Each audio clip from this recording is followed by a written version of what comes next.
My name is Wayne Gersie. I'm the inaugural Vice President for Diversity and Inclusion at Michigan Technological University. And in this role, I serve as the thought leader for diversity, equity, inclusion, and sense of belonging initiatives.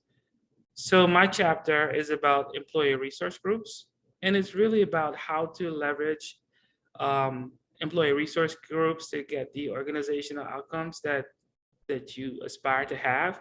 So one of the things I caution is how to charge and implement and launch employee resource groups.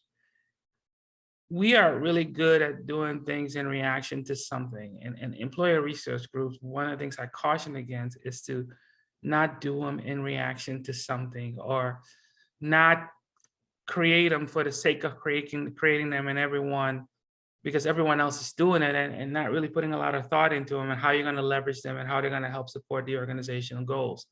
Because if you don't do it, they really become just a support groups for people who have grievances. And if you do a really bad job, those grievances that people share in their group become really an exit strategy of how to leave the company. I think if you do employee resource groups well, it's not just entry-level employees participating in it. It's folks at all levels of the organization.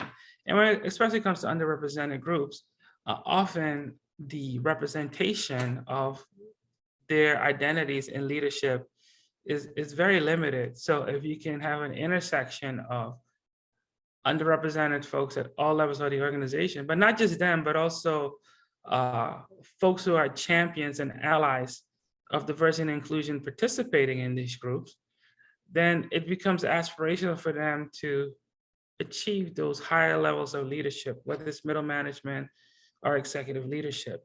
Because sometimes you have to see it to be it. So if you can interact with people at different levels of the organization in that safe, sometimes informal space, it also creates belonging for those employees.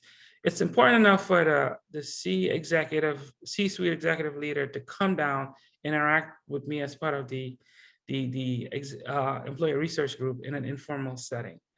So that's a benefit, I think, that certainly should be leveraged.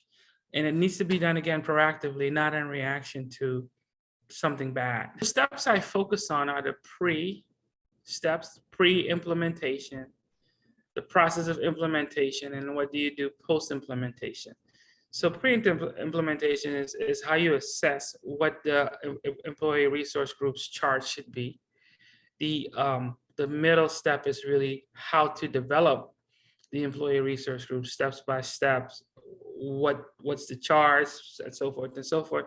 And then the third step is really assessing the impact of what the employee resource groups did it accomplish its charge? Did it accomplish its goals?